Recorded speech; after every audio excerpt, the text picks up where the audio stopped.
ആകാശവാണി.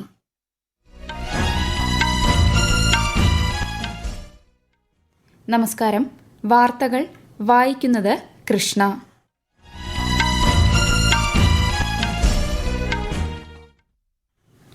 പ്രധാന വാർത്തകൾ. രാജ്യത്ത് മാതൃകാ സൌരോർജ്ജ ഗ്രാമം നടപ്പിലാക്കുന്നതിനുള്ള മാർഗനിർദ്ദേശങ്ങൾ പുറത്തിറക്കി കേന്ദ്ര സർക്കാർ.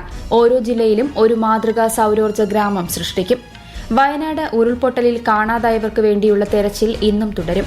ക്യാമ്പിൽ കഴിയുന്നവരുടെ താൽക്കാലിക പുനരധിവാസം ഈ മാസം തന്നെ ഉറപ്പുവരുത്തുമെന്ന് മന്ത്രി കെ രാജൻ. പ്രക്ഷേപണ സേവന നിയന്ത്രണ ബില്ലിന്മേൽ അഭിപ്രായങ്ങളും നിർദ്ദേശങ്ങളും അറിയിക്കുന്നതിനുള്ള കാലാവധി നീട്ടിയതായി വാർത്താവിതരണ പ്രക്ഷേപണ മന്ത്രാലയം. മറ്റൊരാളുടെ സന്തോഷത്തിന് കാരണമാകാം എന്ന സന്ദേശവുമായി ഇന്ന് ലോക അവയവദാന ദിനം. രാജ്യത്തെ വിവിധയിടങ്ങളിൽ അതിതീവ്ര മഴയ്ക്ക് സാധ്യതയെന്ന് കേന്ദ്ര കാലാവസ്ഥാ വകുപ്പ്.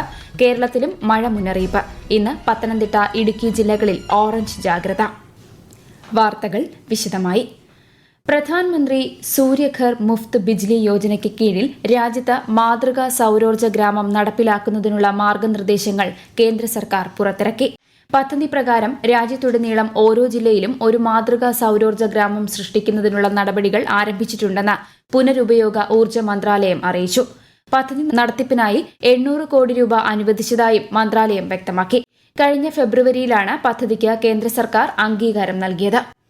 കേന്ദ്ര ആഭ്യന്തരമന്ത്രി അമിത്ഷാ ഇന്ന് ഗുജറാത്തിലെ അഹമ്മദാബാദിൽ തിരംഗ യാത്ര ഫ്ളാഗ് ഓഫ് ചെയ്യും. ഗുജറാത്ത് മുഖ്യമന്ത്രി ഭൂപേന്ദ്ര പട്ടേൽ യാത്രയിൽ പങ്കെടുക്കും. ഹർഘർ തിരംഗ പ്രചാരണത്തിന്റെ ഭാഗമായി അഹമ്മദാബാദ് മുനിസിപ്പൽ കോർപ്പറേഷനാണ് യാത്ര സംഘടിപ്പിക്കുന്നത്. വയനാട് ഉരുൾപൊട്ടലിൽ കാണാതായവർക്ക് വേണ്ടിയുള്ള തിരച്ചിൽ ഇന്നും തുടരും. ഇന്നലത്തെ തെരച്ചിലിൽ ചാലിയാറിൽ നിന്ന് മൃതദേഹാവശിഷ്ടം കണ്ടെത്തി. മഴയെ തുടർന്ന് അപകട മേഖലയിലെ തെരച്ചിൽ ഇന്നലെ ഉച്ചയോടെ അവസാനിപ്പിച്ചിരുന്നു. വയനാട് ഉരുൾപൊട്ടലിനെ തുടർന്ന് ക്യാമ്പിൽ കഴിയുന്നവരുടെ താൽക്കാലിക പുനരധിവാസം ഈ മാസം തന്നെ ഉറപ്പുവരുത്തുമെന്ന് റവന്യൂ മന്ത്രി കെ രാജൻ. വീടുകളുടെ വാടക സംസ്ഥാന സർക്കാർ നൽകും. അതേസമയം ഉരുൾപൊട്ടലിൽ ദുരന്തത്തിനിരയായവരുടെ വായ്പകൾ എഴുതിത്തള്ളാൻ കേരള ബാങ്ക് തീരുമാനിച്ചു. കേരള ബാങ്ക് ചൂരൽമല ശാഖയിലെ വായ്പക്കാരിൽ ദുരന്തത്തിൽ മരിച്ചവരുടെയും ഈടു നൽകിയ വീടും വസ്തുക്കളും നഷ്ടപ്പെട്ടവരുടെയും മുഴുവൻ വായ്പകളും എഴുതിത്തള്ളുന്നതിനാണ് ബാങ്ക് ഭരണസമിതി യോഗം തീരുമാനിച്ചത്. കോഴിക്കോട് വിലങ്ങാടുണ്ടായ ഉരുൾപൊട്ടലിൽ രേഖകൾ നഷ്ടപ്പെട്ടവർക്കായി വെള്ളിയാഴ്ച പ്രത്യേക അദാലത്ത് സംഘടിപ്പിക്കും. അദാലത്തിൽ വെച്ചുതന്നെ കഴിയുന്നത്ര രേഖകൾ പുനഃസൃഷ്ടിച്ച് നൽകാനാണ് ശ്രമം. റവന്യൂ, സിവിൽ സപ്ലൈസ്, വിദ്യാഭ്യാസം, മോട്ടോർ വാഹനം, സാമൂഹ്യനീതി, തദ്ദേശ സ്വയംഭരണം, കൃഷി, രജിസ്ട്രേഷൻ തുടങ്ങിയ വകുപ്പുകളിലെ ഉദ്യോഗസ്ഥർ ക്യാമ്പിലുണ്ടാകും.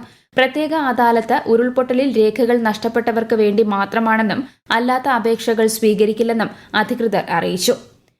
പ്രകൃതി ദുരന്തങ്ങളുടെ ദൃശ്യങ്ങൾ സംപ്രേഷണം ചെയ്യുമ്പോൾ തീയതിയും സമയവും ദൃശ്യത്തിൽ രേഖപ്പെടുത്തണമെന്ന് സ്വകാര്യ ഉപഗ്രഹ TV ചാനലുകൾക്ക് വാർത്താവിതരണ പ്രക്ഷേപണ മന്ത്രാലയം നിർദ്ദേശം നൽകി. ദുരന്തമോ പ്രകൃതിക്ഷോഭമോ ഉണ്ടായ ദിവസം മുതലുള്ള ദൃശ്യങ്ങൾ ആവർത്തിച്ച് കാണിക്കുന്നത് അനാവശ്യ ആശയക്കുഴപ്പത്തിനും കാഴ്ചക്കാർക്കിടയിൽ പരിഭ്രാന്തി സൃഷ്ടിക്കാനും ഇടയാകുമെന്ന് മന്ത്രാലയം പറഞ്ഞു. ഇത്തരം ദൃശ്യങ്ങൾ സംപ്രേഷണം ചെയ്യുമ്പോൾ മാനദണ്ഡങ്ങൾ കർശനമായി പാലിക്കണമെന്നും നിർദ്ദേശമുണ്ട്. പശ്ചിമ ബംഗാളിൽ വനിതാ ഡോക്ടറെ ബലാത്സംഗം ചെയ്ത് കൊലപ്പെടുത്തിയ സംഭവത്തിൽ ഡോക്ടർമാരുടെ പ്രതിഷേധ സമരം തുടരുന്നു. കൊൽക്കത്തയിലെ RG കർ മെഡിക്കൽ കോളേജിലെ ഡോക്ടറെയാണ് ബലാത്സംഗം ചെയ്ത് കൊലപ്പെടുത്തിയത്. സമരത്തെ തുടർന്ന് സംസ്ഥാനത്തുടനീളം ആരോഗ്യ സേവനങ്ങൾ തടസ്സപ്പെട്ടതായാണ് റിപ്പോർട്ട്. വിശദാംശങ്ങളിലേക്ക്. വനിതാ ഡോക്ടറെ ബലാത്സംഗം ചെയ്ത് കൊലപ്പെടുത്തിയ സംഭവത്തിന് ഉത്തരവാദികളായവർക്ക് കർശന ശിക്ഷ നൽകണമെന്നാവശ്യപ്പെട്ടാണ് പശ്ചിമബംഗാളിൽ ഡോക്ടർമാർ സമരം തുടരുന്നത്. സംസ്ഥാനത്തെ എല്ലാ സർക്കാർ ആശുപത്രികളിലും റെസിഡന്റ് ഡോക്ടർമാർ പണിമുടക്കിന് ആഹ്വാനം ചെയ്തിട്ടുണ്ട്. സമൂഹത്തിന്റെ നാനാ തുറകളിലുള്ളവർ സമരത്തിൽ അണിചേർന്നു. അതേസമയം RG കർ മെഡിക്കൽ കോളേജ് പ്രിൻസിപ്പൽ സ്ഥാനത്ത് നിന്ന് രാജിവെച്ച സന്ദീപ് ഘോഷിനെ കൊൽക്കത്തയിലെ നാഷണൽ മെഡിക്കൽ കോളേജിന്റെ പ്രിൻസിപ്പലായി നിയമിച്ചു. കേസിൽ ഒരാഴ്ചയ്ക്കുള്ളിൽ പുരോഗതിയുണ്ടാക്കാൻ പോലീസിന് കഴിയുന്നില്ലെങ്കിൽ അന്വേഷണം CBIക്ക് കൈമാറുമെന്ന് പശ്ചിമബംഗാൾ മുഖ്യമന്ത്രി മമതാ ബാനർജി ഇന്നലെ അറിയിച്ചിരുന്നു. സംഭവത്തിൽ ദേശീയ വനിതാ കമ്മീഷന്റെ 2-അംഗ സംഘം ഇന്നലെ കൊൽക്കത്ത പോലീസ് ആസ്ഥാനത്തെത്തി കമ്മീഷണറെ കണ്ടു. സംഘം ഇന്ന് ആശുപത്രി സന്ദർശിച്ച് റിപ്പോർട്ട് സമർപ്പിക്കുമെന്നാണ് സൂചന. പശ്ചിമബംഗാളിലെ വിദ്യാർത്ഥികളുടെ സുരക്ഷ ചോദ്യം ചെയ്യപ്പെടുകയാണെന്ന് കേന്ദ്ര വിദ്യാഭ്യാസ മന്ത്രി ധർമ്മേന്ദ്ര പ്രധാൻ അഭിപ്രായപ്പെട്ടു. വനിതാ ഡോക്ടർ കൊല്ലപ്പെട്ട സംഭവത്തെ ശക്തമായി അപലപിക്കുന്നതായും കേന്ദ്രമന്ത്രി പറഞ്ഞു. News desk Akashvani. പ്രക്ഷേപണ സേവന നിയന്ത്രണ ബില്ലിന്മേൽ അഭിപ്രായങ്ങളും നിർദ്ദേശങ്ങളും അറിയിക്കുന്നതിനുള്ള കാലാവധി ഒക്ടോബർ 15 വരെ നീട്ടി വാർത്താവിതരണ പ്രക്ഷേപണ മന്ത്രാലയം. വിശകലനങ്ങൾക്ക് ശേഷം പുതിയ കരട് നിയമം പുറത്തിറക്കുമെന്നും മന്ത്രാലയം വ്യക്തമാക്കി. കഴിഞ്ഞ വർഷം നവംബറിലാണ് പൊതുജനാഭിപ്രായം ആരാഞ്ഞ് കരട് ബില്ല് പ്രസിദ്ധീകരിച്ചത്. നിരവധി സംഘടനകളിൽ നിന്നും വ്യക്തികളിൽ നിന്നും അഭിപ്രായങ്ങൾ ലഭിച്ചതായും മന്ത്രാലയം അറിയിച്ചു. ഈ വാർത്തകൾ ആകാശവാണിയിൽ നിന്ന്. ആകാശവാണി വാർത്തകളും വാർത്താധിഷ്ഠിത പരിപാടികളും all India radio news Thiruvananthapuram എന്ന യൂട്യൂബ് ചാനലിൽ ലഭ്യമാണ്. കൂടുതൽ വാർത്തകൾക്കായി @all India radio news Thiruvananthapuram എന്ന ഫേസ്ബുക്ക് പേജും @AER_News_TVM എന്ന എക്സ് ഹാൻഡിലും സന്ദർശിക്കാം. അടിയന്തര സാഹചര്യങ്ങളിൽ പണം പിൻവലിക്കാനെത്തുന്ന നിക്ഷേപകർക്ക് ആദ്യത്തെ 3 മാസത്തിനുള്ളിൽ മുഴുവൻ തുകയും തിരികെ നൽകണമെന്ന് ബാങ്കിംഗ് ഇതര ധനകാര്യ സ്ഥാപനങ്ങൾക്ക് RBI നിർദ്ദേശം നൽകി. ഈ രീതിയിൽ പണം പിൻവലിച്ചാൽ പലിശ നൽകേണ്ടതില്ലെന്നും RBI പ്രസ്താവനയിൽ പറഞ്ഞു. നിക്ഷേപകർ മറ്റു കാരണങ്ങളാൽ പണം പിൻവലിക്കാൻ ആഗ്രഹിക്കുന്നുവെങ്കിൽ ബാങ്കിംഗ് ഇതര ധനകാര്യ കമ്പനികൾക്ക് നിക്ഷേപത്തിന്റെ 50% പലിശയൊന്നും നൽകാതെ നിക്ഷേപകർക്ക് നൽകാം. പുതിയ നിർദ്ദേശങ്ങൾ അടുത്ത വർഷം ജനുവരി 1 മുതൽ പ്രാബല്യത്തിൽ വരും. രാജ്യത്ത് പ്രത്യക്ഷ നികുതി വരുമാനത്തിൽ വർധന. ഏപ്രിൽ 1 മുതൽ ഓഗസ്റ്റ് 11 വരെയുള്ള കാലയളവിൽ നികുതി വരുമാനം 23.99% വർദ്ധിച്ച് 8.13 ലക്ഷം കോടി രൂപയിലെത്തിയതായി ആദായ നികുതി വകുപ്പ് അറിയിച്ചു. കഴിഞ്ഞ വർഷം ഇതേ കാലയളവിൽ 6.55 ലക്ഷം കോടി രൂപയുടെ വരുമാനമാണ് ലഭിച്ചത്. രാജ്യത്തെ ചില്ലറ വ്യാപാര മേഖലയിലെ വിലക്കയറ്റം ഈ വർഷം ജൂലൈയിൽ 3.54% കുറഞ്ഞു. 59 മാസത്തെ ഏറ്റവും താഴ്ന്ന നിരക്കാണിത്. പച്ചക്കറികൾ, പഴങ്ങൾ, സുഗന്ധ വ്യഞ്ജനങ്ങൾ എന്നിവയുടെ വിലയിടിവാണ് ഭക്ഷ്യവിലക്കയറ്റം കുറയാൻ കാരണം. ഇന്ന് ലോക അവയവദാന ദിനം. മറ്റൊരാളുടെ സന്തോഷത്തിന് കാരണമാകാമെന്നതാണ് ഈ വർഷത്തെ സന്ദേശം. ലോകമെമ്പാടും അവയവദാനത്തിന്റെ വർദ്ധിച്ചുവരുന്ന ആവശ്യകത പരിഹരിക്കുന്നതിനാണ് ലോക അവയവദാന ദിനം സംഘടിപ്പിക്കുന്നത്. ബോധവൽക്കരണത്തിനൊപ്പം ജീവൻ രക്ഷിക്കാനുള്ള നല്ല സംസ്കാരം വളർത്തിയെടുക്കുക കൂടി ലക്ഷ്യമിട്ടാണ് എല്ലാ വർഷവും ഓഗസ്റ്റ് 13 ലോക അവയവദാന ദിനമായി ആചരിക്കുന്നത്. അടുത്ത 2 ദിവസം രാജ്യത്തെ വടക്കുകിഴക്കൻ മേഖലകളിലും ദക്ഷിണ മധ്യ മേഖലകളിലും അതിതീവ്ര മഴയ്ക്ക് സാധ്യതയെന്ന് കേന്ദ്ര കാലാവസ്ഥാ വകുപ്പ്. ഈ മേഖലകളിൽ ഓറഞ്ച് ജാഗ്രത പുറപ്പെടുവിച്ചു. രാജസ്ഥാൻ, ഉത്തർപ്രദേശ്, കിഴക്കൻ വടക്കുകിഴക്കൻ ഇന്ത്യ എന്നിവിടങ്ങളിലെ ഒറ്റപ്പെട്ട ഇടങ്ങളിൽ അടുത്ത 7 ദിവസം ശക്തമായ മഴയ്ക്ക് സാധ്യതയെന്നും മുന്നറിയിപ്പുണ്ട്.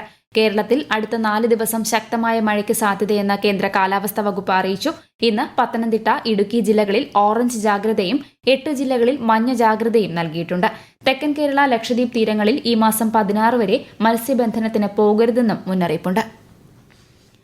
ലക്ഷദ്വീപിലെ കവരത്തെ ദ്വീപിൽ നടന്ന 40ാമത് സുബ്രതോ മുഖർജി ഫുട്ബോൾ ടൂർണമെന്റിൽ ആന്ത്രോത്ത് ദ്വീപ് ചാമ്പ്യന്മാരായി. സമനിലയിൽ കളി അവസാനിച്ച ശേഷം പെനാൽറ്റി ഷൂട്ടൌട്ടിലൂടെയാണ് ആന്ത്രോത്ത് ദ്വീപിന്റെ ജയം. 9 ദ്വീപുകളാണ് ടൂർണമെന്റിൽ മത്സരിച്ചത്. വിദ്യാഭ്യാസ, കായിക, യുവജനക്ഷേമ വകുപ്പ് സെക്രട്ടറി അവനീഷ് കുമാർ വിജയികൾക്ക് ട്രോഫികൾ വിതരണം ചെയ്തു. Iran vice president Mohammad Javad Zarif രാജിവച്ചു. നിയമിതനായി 11 ദിവസത്തിന് ശേഷമാണ് സ്ഥാനമൊഴിയുന്നത്. പുതിയ ക്യാബിനറ്റ് അംഗങ്ങളെ തിരഞ്ഞെടുത്തതിലെ അതൃപ്തിയാണ് സ്ഥാനമൊഴിയാനുള്ള കാരണമെന്ന് അദ്ദേഹം സമൂഹമാധ്യമത്തിലൂടെ അറിയിച്ചു. ഭരണകൂടത്തെ പിന്തുണയ്ക്കുന്നത് തുടരണമെന്നും ഇറാനിയൻ ജനതയോട് ജവാദ് സരീഫ് അഭ്യർത്ഥിച്ചു. ഇറാന്റെയും ഹിസ്ബുള്ളയുടെയും ആക്രമണ സാധ്യത മുന്നിൽ കണ്ട് ഇസ്രായേൽ വ്യോമസേന ഉദ്യോഗസ്ഥരുടെ വിദേശ രാജ്യങ്ങളിലേക്കുള്ള യാത്രയ്ക്ക് നിരോധനം. സ്ഥിതിഗതികൾ നിരീക്ഷിച്ചതിന്റെ അടിസ്ഥാനത്തിൽ ഉദ്യോഗസ്ഥരോട് വിദേശത്തേക്കുള്ള വിനോദസഞ്ചാരം ഉൾപ്പെടെ ഒഴിവാക്കാൻ വ്യോമസേന നിർദ്ദേശം നൽകി. ഇസ്രായേലിലെ സാധാരണ പൌരന്മാർക്ക് നൽകിയിട്ടുള്ള സുരക്ഷാ നിർദ്ദേശങ്ങൾക്കും മാറ്റമില്ല. ഗസയിൽ സമാധാന ചർച്ചകൾ ഫലവത്താകുമെന്നും വെടിനിർത്തൽ കരാർ സാധ്യമാണെന്നും US state department. Israel Gaza സംഘർഷ വിഷയത്തിൽ വ്യാഴാഴ്ച ചേരുന്ന യോഗത്തിൽ ഹമാസ് പ്രതിനിധികൾ പങ്കെടുക്കുമോ എന്ന സംശയം നിലനിൽക്കെയാണ് അമേരിക്കയുടെ പ്രതികരണം. പുതിയ ചർച്ചകൾക്ക് പകരം മുൻപ് നടന്ന ചർച്ചകളെ അടിസ്ഥാനമാക്കി വെടിനിർത്തലിനായി പദ്ധതി തയ്യാറാക്കണമെന്ന് ഹമാസ് ആവശ്യപ്പെട്ടു. പ്രധാന വാർത്തകൾ വീണ്ടും. രാജ്യത്ത് മാതൃകാ സൌരോർജ്ജ ഗ്രാമം നടപ്പിലാക്കുന്നതിനുള്ള മാർഗനിർദ്ദേശങ്ങൾ പുറത്തിറക്കി കേന്ദ്ര സർക്കാർ. ഓരോ ജില്ലയിലും ഒരു മാതൃകാ സൌരോർജ്ജ ഗ്രാമം സൃഷ്ടിക്കും. വയനാട് ഉരുൾപൊട്ടലിൽ കാണാതായവർക്ക് വേണ്ടിയുള്ള തെരച്ചിൽ ഇന്നും തുടരും. ക്യാമ്പിൽ കഴിയുന്നവരുടെ താൽക്കാലിക പുനരധിവാസം ഈ മാസം തന്നെ ഉറപ്പുവരുത്തുമെന്ന് മന്ത്രി കെ രാജൻ. പ്രക്ഷേപണ സേവന നിയന്ത്രണ ബില്ലിന്മേൽ അഭിപ്രായങ്ങളും നിർദ്ദേശങ്ങളും അറിയിക്കുന്നതിനുള്ള കാലാവധി നീട്ടിയതായി വാർത്താവിതരണ പ്രക്ഷേപണ മന്ത്രാലയം. മറ്റൊരാളുടെ സന്തോഷത്തിന് കാരണമാകാം എന്ന സന്ദേശവുമായി ഇന്ന് ലോക അവയവദാന ദിനം. രാജ്യത്തെ വിവിധയിടങ്ങളിൽ അതിതീവ്ര മഴയ്ക്ക് സാധ്യതയെന്ന് കേന്ദ്ര കാലാവസ്ഥാ വകുപ്പ്. കേരളത്തിലും മഴ മുന്നറിയിപ്പ്. ഇന്ന് പത്തനംതിട്ട, ഇടുക്കി ജില്ലകളിൽ ഓറഞ്ച് ജാഗ്രത. വാർത്തകൾ കഴിഞ്ഞു. അടുത്ത വാർത്താ പ്രക്ഷേപണം ഉച്ചയ്ക്ക് 12:30.